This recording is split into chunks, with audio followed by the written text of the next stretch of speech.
So I'm gonna do a random video of something that occurred to me when I was younger. Um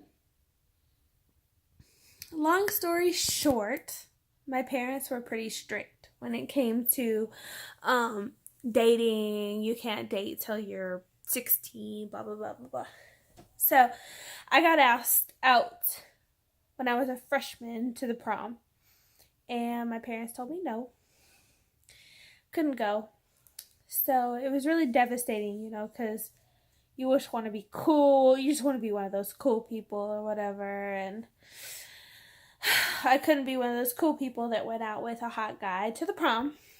So during this time, there was these Watanga days that happened.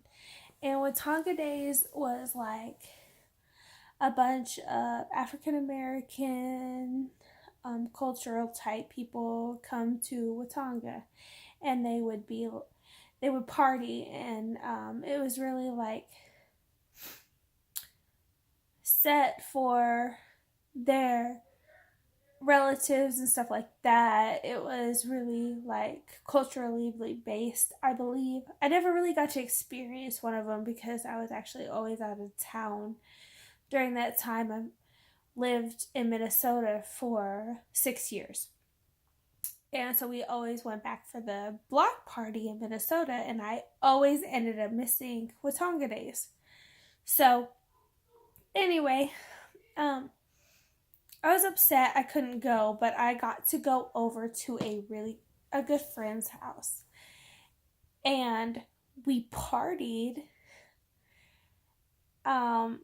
Her parents were gone, and they were taking care of the senior party for the prom. So I was like, okay, my mom's gonna. I think my parents really just felt bad because I was so devastated. I couldn't go to the prom with this guy, blah, blah, blah. So, they let me go over and they let me stay with this friend. So, anyway, I go over here and I stay the night, right? And I'm like excited. We get to stay the night, and we like had all this alcohol. And I remember this so distinctly. I can't drink Jack Daniels whiskey. I love whiskey, but Jack Daniels makes me want to throw up. We were playing quarters, everything. I get so fucked up. I think I get alcohol poisoning. So when my mom comes and gets me, she's concerned because a few days before that, I had been complaining of a sore throat. So she's like, oh my gosh. She was like, you're really sick, blah, blah, blah. She takes me into the doctor. Mary B, the doctor, she was like, yeah. She was like, they take me to the ER. And the next day, when she took me into the ER, it happened to be this man. He comes in, he's from Watanga days, and they ambulanced him in because they found him passed out in the park after drinking whatever happened, whatever party, whatever. And I was in one little section. I couldn't stop puking because I think I had alcohol poisoning. My mom had no idea. I don't know how. Bless her heart. She's a nurse, but I don't know how she didn't know. Anyway, and they wheel this other person in front of me, like goes through, and they put him in this other partition curtains.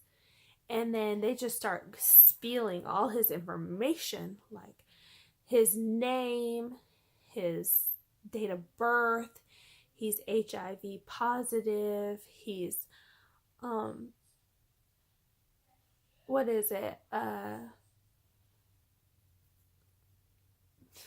want to say I just want blank. He was hepatitis C positive, all this. They spill all this man's information, and I can hear it. And I'm like 15 years old. Okay, so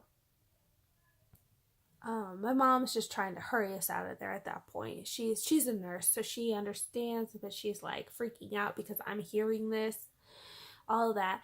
They give me a shot in my ass, so I stop throwing up. Give me some antibiotics. They send me on my way, and me and her never really talked about it. Um, we talked about it a little bit on the way to the house. I tried to ask some questions, but she really blew them off. Like, as a nurse, I guess, tried to like let me to forget about that. You shouldn't have heard that, blah blah blah. But I had heard everything. This man's HIV positive, and it scared me on a really deep level because back at that time I was thinking HIV's dead. You're dead.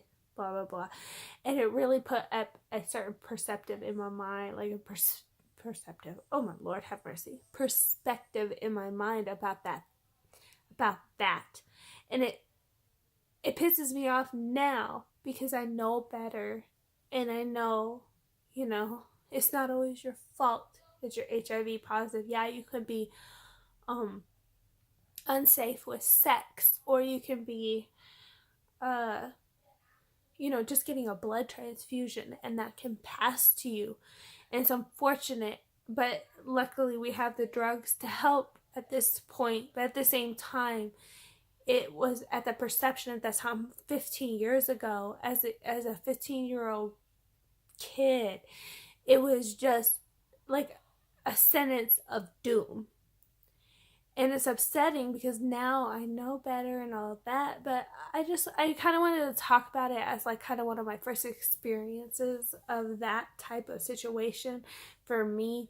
And I'm over here partied at a too young age. My mom thinks that I have some sort of strep throat and I'm throwing up from like, I don't know, drainage. And literally I am hungover and possibly have alcohol poisoning, but no, so anyway, I just want to talk about it and just say, like, how we think, what we think of things when we get older and we realize what these things mean and what they're about. It's really important because these people, HIV positive, hepatitis C positive, they're people. They're people. They love. They're people. And I am so happy that a lot of them think about other people before they